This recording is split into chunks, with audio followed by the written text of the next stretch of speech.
താങ്കൾക്ക് എന്താണ് വേണ്ടത്? എന്തു വേണമെങ്കിലും ചോദിച്ചോളൂ. ജൂഡായുടെ സിംഹമേ, എങ്ങനെ തുടങ്ങണമെന്ന് എനിക്കറിയില്ല.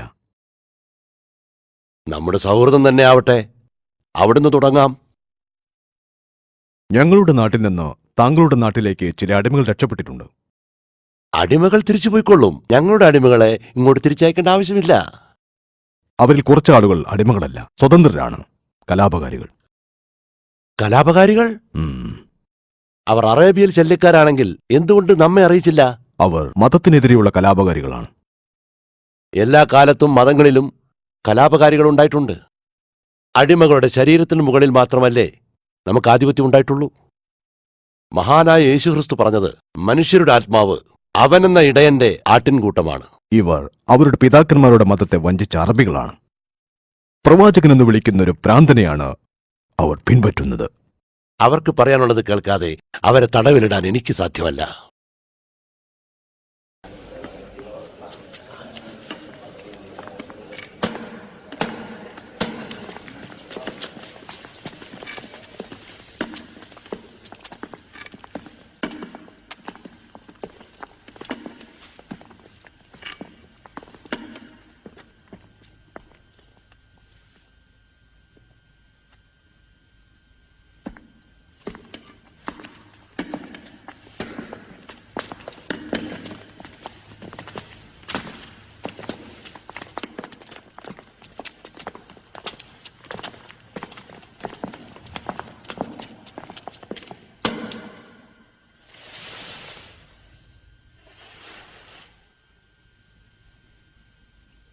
അവരുടെ കുനിയാത്ത തലകൾ, അതുമതി അവർക്ക് തൂക്കുമരം ലഭിക്കാൻ.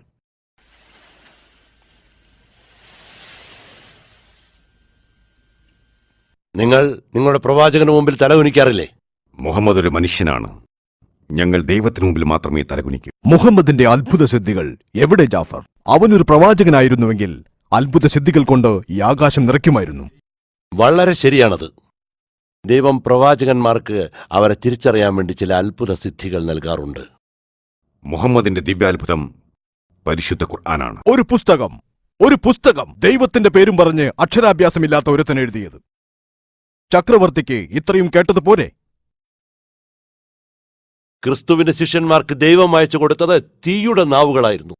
അപ്പോഴവർ ലോകത്ത് അവർക്കറിയാത്ത വിവിധ ഭാഷകൾ സംസാരിക്കാൻ തുടങ്ങി. ഇക്കാലത്തും ഇത്തരം അത്ഭുതങ്ങൾ നടക്കുമെന്നാണോ? കേട്ടത് മതി, പിടിച്ചു കെട്ടവരെ.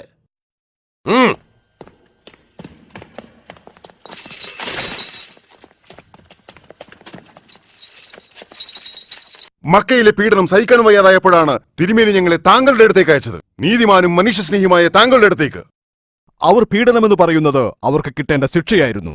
അതാണ് നിയമം. പ്രവാചകൻ എന്തിനാ നിങ്ങളെ ഇങ്ങോട്ട് അയച്ചത്? കാരണം താങ്കളും ഞങ്ങളെപ്പോലെ ഏകദൈവത്തിന്റെ ഗ്രന്ഥത്തിൽ വിശ്വസിക്കുന്നു. താങ്കളുടെ വിശാല ഹൃദയത്തിൽ ദൈവം ഞങ്ങളെ സംരക്ഷിക്കുമെന്ന് അദ്ദേഹം കരുതി. ഇവരോട് സംസാരിക്കുന്നത് വെള്ളത്തിൽ എഴുതുന്നത് പോലുള്ള ഒരു പാഴ്വേലയാണ്.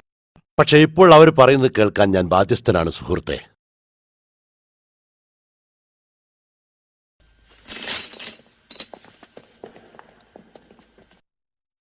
പറയൂ. വർഷങ്ങളോളം ഞങ്ങൾ കല്ലിനെയും മരങ്ങളെയും ആരാധിച്ചു. ഞങ്ങൾ തന്നെ ഉണ്ടാക്കിയ ഓരോരോ രൂപങ്ങളെ. ദൈവത്തെക്കുറിച്ചുള്ള അജ്ഞതയിൽ ഞങ്ങൾ ജീവിച്ചു. ഞങ്ങൾക്ക് ഭൂമിയിലെ നിയമമല്ലാതെ ദൈവത്തിന്റെ നിയമങ്ങൾ ഉണ്ടായിരുന്നില്ല. പണക്കാരൻ പാവങ്ങളെയും കാരുണ്യത്തെയും തള്ളിക്കളഞ്ഞു. തളർന്നു വീഴുന്ന തന്റെ സഹോദരനെ കൈപിടിച്ചുയർത്തുന്നത് നിലവിലെ സാമൂഹിക ക്രമത്തിന് വിരുദ്ധമായി അവർ വ്യാഖ്യാനിച്ചു. ഈ മനുഷ്യത്വമില്ലാത്ത സമൂഹത്തിന് മാതൃകയായി ദൈവം ഒരാളെ കാണിച്ചു തന്നു. ഞങ്ങൾ അദ്ദേഹത്തിൽ വിശ്വസിച്ചു.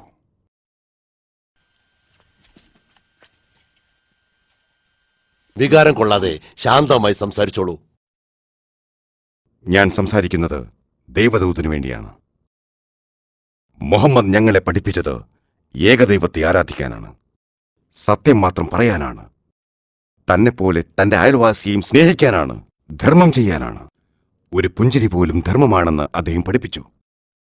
സ്ത്രീകളുടെ അഭിമാനം സംരക്ഷിക്കാൻ, അനാഥർക്ക് അഭയം നൽകാൻ, കല്ലുകളുടെയും മരങ്ങളുടെയും ദൈവങ്ങളിൽ നിന്ന് വഴിമാറിപ്പോകാൻ. ഈ ദൈവനിഷേധം കേട്ടുകൊണ്ടിരിക്കാൻ എനിക്ക് കഴിയുന്നില്ല. ഞങ്ങളൊരു പുരാതന സംസ്കാരത്തിന്റെ ആളുകളാണ്. ദൈവത്തിനെ അറിയാത്ത ആളുകൾക്ക് അതിനെ കല്ലെന്നും മരമെന്നും വിളിക്കാനാവൂ. ബിംബങ്ങളുടെ ബാഹ്യരൂപത്തെയല്ല, മറിച്ച് അതിനുള്ളിൽ കുടികൊള്ളുന്ന ആത്മാവിനെയാണ് ഞങ്ങൾ ആരാധിക്കുന്നത്. ശരിയാണ്, ബിംബാരാധന എല്ലാവർക്കും എപ്പോഴും ഉൾക്കൊള്ളാൻ കഴിയണമെന്നില്ല. നന്ദി തിരുമനസേ. ഇനി ഇവർ സ്ത്രീകളെക്കുറിച്ച് പറയുന്നത് എന്താണെന്ന് കേട്ടോളൂ. ദൈവം സ്ത്രീയെ പുരുഷന്റെ ഇണയായാണ് സൃഷ്ടിച്ചത്. അവൾ വ്യത്യസ്തയാണെങ്കിലും പുരുഷന് തുല്യയാണ്. തുല്യരോ? നമ്മൾ അവരെ വിലയ്ക്ക് വാങ്ങുന്നു, തീറ്റിപ്പോറ്റുന്നു, വസ്ത്രം ധരിപ്പിക്കുന്നു, ഉപയോഗിക്കുന്നു, ഉപേക്ഷിക്കുന്നു. എന്നിട്ടവർ നമുക്ക് തുല്യരാണത്രേ.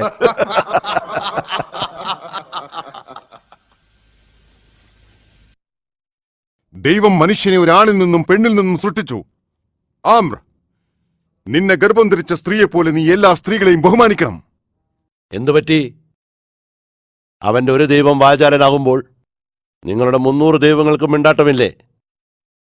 ദൈവം ഇതിനു മുമ്പും നമ്മോട് സംസാരിച്ചിട്ടുണ്ട്. ഇബ്രാഹിമിലൂടെയും നൂഹിലൂടെയും മൂസയിലൂടെയും ഈസയിലൂടെയും നമ്മളത് കേട്ടതല്ലേ? ഇപ്പോൾ മുഹമ്മദിലൂടെ ദൈവം സംസാരിക്കുമ്പോൾ എന്താണ് ഇത്ര അത്ഭുതം? ആ പേരുകളെല്ലാം നിങ്ങളെ ആരാണ് പഠിപ്പിച്ചത്? ആ പേരുകളെല്ലാം ഖുർആനിലുണ്ട്. മുഹമ്മദിനെ എനിക്കറിയാം. ആടിനെ മേച്ച് നടന്നിരുന്ന ഒരു അനാഥനായിരുന്നു അവൻ. ഞങ്ങളുടെ ക്രിസ്തു ഒരു മരപ്പണിക്കാരനായിരുന്നു. ക്രിസ്തു പറഞ്ഞത് തന്നെയാണ് മുഹമ്മദ് പറയുന്നത്. ആ 2 കിരണങ്ങളും ഒരേ വെളിച്ചത്തിൽ നിന്ന് തന്നെയാണ്. ക്രിസ്തുവിനെ തള്ളി പറയുന്നവരാണിവർ. പിതാവെന്നും പുത്രനെന്നും പരിശുദ്ധാത്മാവെന്നും 3 ദൈവങ്ങളുണ്ട് നിങ്ങൾക്കെന്നാണ് ഇവർ പറയുന്നത്. ക്രിസ്തുവിനെക്കുറിച്ച് നിങ്ങൾക്ക് എന്താണ് പറയാനുള്ളത്? ദൈവത്തിന് പുത്രനുണ്ടാവില്ലെന്നാണ് ഇവർ പറയുന്നത്. ക്രിസ്തു ദൈവപുത്രനല്ലത്രേ. ക്രിസ്തുവിനെക്കുറിച്ച് നിങ്ങൾ പറയൂ. ഞങ്ങൾ ക്രിസ്തുവിനെക്കുറിച്ച് പറയുന്നത് ഞങ്ങളെ പ്രവാചകൻ പഠിപ്പിച്ചതാണ്. മറിയം എന്ന പേരുള്ള കന്യകയുടെ ഉദരത്തിൽ ദൈവം തന്റെ ചൈതന്യം പകർന്നു. അവർ ഗർഭം ധരിച്ചു. അങ്ങനെയാണ് ഈസ എന്ന പ്രവാചകൻ പിറന്നത്. പ്രവാചകൻ പുത്രനല്ല. ക്രിസ്തുവിന്റെ ജനനത്തെക്കുറിച്ച് എന്തത്ഭുതമാണ് നിങ്ങളുടെ ഖുർആൻ പറയുന്നത്? ഞാനത് വിശദീകരിച്ചു തരാം. ഇങ്ങോട്ട് അടുത്തേക്ക് വരൂ.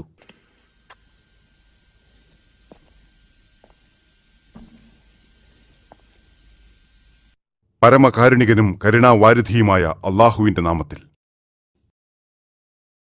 ഈ വേദത്തിൽ മറിയമിന്റെ വൃത്താന്തം വിവരിച്ചുകൊള്ളുക. അവൾ സ്വജനത്തിൽ നിന്നകന്ന് കിഴക്കുവശത്ത് ഏകാന്തിയായി കഴിഞ്ഞ സന്ദർഭം. അവൾ ഒരു തിരശ്ശീലയിട്ട് മറഞ്ഞിരിക്കുകയായിരുന്നു. ഈ അവസരത്തിൽ നാം നമ്മുടെ മലക്കിനെ അവരിലേക്ക് അയച്ചു. മലക്ക് തികഞ്ഞ മനുഷ്യരൂപത്തിൽ അവർക്ക് പ്രത്യക്ഷനായി. പെട്ടെന്ന് മറിയം പറഞ്ഞു, ഞാൻ നിങ്ങളിൽ നിന്ന് കാരുണ്യവാനായ അള്ളാഹുവിൽ അഭയം തേടുന്നു. നിങ്ങൾ ഒരു ദൈവഭയമുള്ളവനാണെങ്കിൽ. അദ്ദേഹം പറഞ്ഞു, ഞാൻ നിന്റെ റബ്ബിന്റെ ദൂതനാകുന്നു. നിനക്ക് വിശുദ്ധനായൊരു പുത്രനെ തരുന്നതിനു വേണ്ടി നിയുക്തനായവൻ. മറിയം പറഞ്ഞു, എനിക്ക് പുത്രനുണ്ടാവുന്നത് എങ്ങനെ? എന്നെ ഒരു പുരുഷനും സ്പർശിച്ചിട്ട് പോലുമില്ല. ഞാൻ ദുർനടത്തക്കാരിയുമല്ല. മലക്ക് പറഞ്ഞു, അவ்விധം തന്നെ സംഭവിക്കും. അപ്രകാരം പ്രവർത്തിക്കുക എനിക്ക് വളരെ നിസ്സാരമാണെന്ന് നിന്റെ റബ്ബ് പറയുന്നു. ആ കുഞ്ഞിനെ ജനങ്ങൾക്കൊരു ദൃഷ്ടാന്തവും നമ്മുടെ പക്കൽ നിന്നുള്ള കാരുണ്യവും ആക്കേണ്ടതിനത്രേ നാം ഇങ്ങനെ ചെയ്യുന്നത്. അത് സംഭവിക്കുക തന്നെ ചെയ്യും.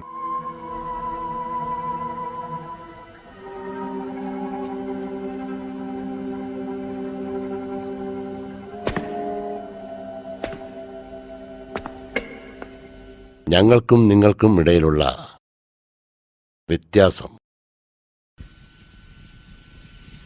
ഈ വരയേക്കാൾ വലുതല്ല.